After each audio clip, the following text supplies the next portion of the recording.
Well, hello and welcome to the Entrepreneur Experts Cafe, sponsored by Entrepreneurs Rocket Fuel. I'm Kimberly Crow, your host and the creator of the Facebook community, Entrepreneurs Rocket Fuel, a community by entrepreneurs for entrepreneurs, helping entrepreneurs and experts get their business to the next level. Come join the community and the conversation at www.entrepreneursrocketfuel.com/Facebook.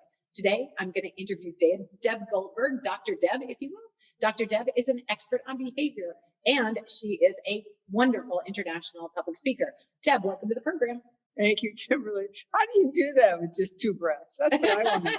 How do you do that? I don't know. I guess you get good at it after a while. Yeah. It's super good to have you here today. I want to learn a little bit more about you. So share with us a little bit about how you became an expert in this area. I went to school and 27 years, full-time and part-time, by the time I got done. And I also put it into practice. So I learned from my people. And what did you learn from them? And how did you help them when you were serving? My job is to help people understand the patterns of behavior that are counterproductive to their goals. So it gives them options to do things differently. So if you don't know what you're doing unless you have contrast. When you have contrast, then you have options. Well, I love options, but I don't love contrast so much. Contrast in law of attraction is often seen as like something went wrong, and then you have contrast. What did you like, and what would you prefer, and what did you not like about it? Is that what you're talking about with contrast? Well, yeah, I call it a learning curve. A learning curve. I look at all news is good news. You just got to reframe what it's about. All right. And so then your behavior getting in your way, I feel that's pretty common with entrepreneurs. Sometimes we're doing and not sitting back and thinking, what do we want to do? Or where are we trying to go? We're just doing the next thing. Oftentimes it's email, I think. Don't you think? Not sure about the email. I think it's more about connection. Oh, really? Yeah. Okay. So tell us a little bit about that. If you connect with somebody and you really lead with your heart, so to speak, I think that's the goal. I agree. I think sometimes we get lost in some of the other things that we're doing and forget to really stop and dig into the connection with other human beings. Exactly. I like that. And so tell us a little bit about how behavior affects what we end up getting as a result. Well, you look at your past. Your past is your behavior currently if you haven't worked through it. So I look at it like my past is shackling or it's freeing. If I work through it, it frees me because it gives me options to pick and glean what I need to do to move forward next. Otherwise, I stay stuck because of patterns of behavior that are my parents, not mine.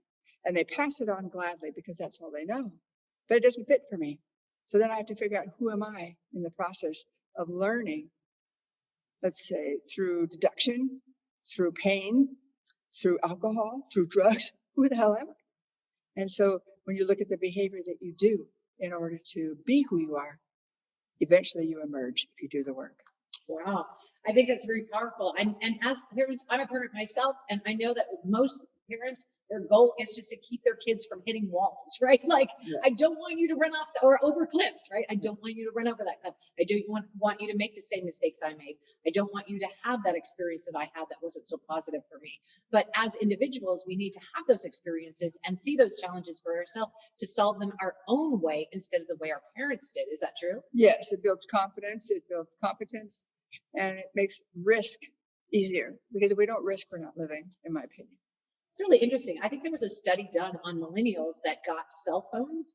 My daughter was in the first generation of kids to really start at like age 9, 10, 11, their own cell phones. Mm-hmm. And they did an analysis when these kids started entering the workforce. They couldn't work independently. They always would go to their supervisor. If something went wrong, they'd stop and wait for direction. Mm-hmm. And they tied it to the cell phone, saying that kids really never learned to make a decision themselves, because if something went wrong, they just pick up the phone and call mom and dad and find out what they were supposed to do, mm-hmm. rather than figure out what they could do and their own options. And that totally negated their own ability to figure out how to problem solve.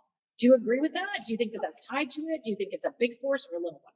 I think it's a force, but I think Google's a bigger force. Ooh, tell me about that. Well, I used to do it myself. Ask the phone. Just ask the phone. Oh, the phone knows everything. Right. Or Alexa knows. Alexa is the library of Alexandria. So what am I going to do? I'm going to ask the phone, right?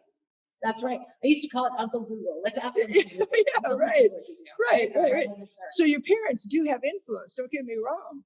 But the bottom line, as I see it, is it takes away their freedom of choice if you force it down, or if you don't give them the options to fall on their face. They got to fall. They got to pick themselves up because they know they can. So they have to believe. So that speaks to resilience, right? Yes. So whether you, I mean, it's if you are going to fall down, how many times do you get back up, right? If you fall down 5 times, make sure you get up 6. Or you just make sure you get up, right? You use the fall as the learning curve. I don't believe in negative as far as things are wrong or right. I think everything has something in it for you. So as you realize that it's a learning curve versus judging yourself, that voice in your head starts to get quiet, because our own voice is our worst enemy. It has the biggest boot to kick our butts. I definitely feel that. Yeah. All right. Well, Dr. Deb, super glad that you were here with us today to share a little of your expertise and some insight on how we can show up more authentically and be and change perhaps our behavior to be who we want to be and become more resilient. If people want to work with you directly, what's the best way for them to do that? Well, they can go to my website. It's www.deb@drdebgoldberg.com, or they can go to my email, which is Deb_Goldberg2005 It's Deb_Goldberg2005 No, at yahoo.com. Yahoo.com. ERG. Goldberg, ERG. ERG. Okay, very good.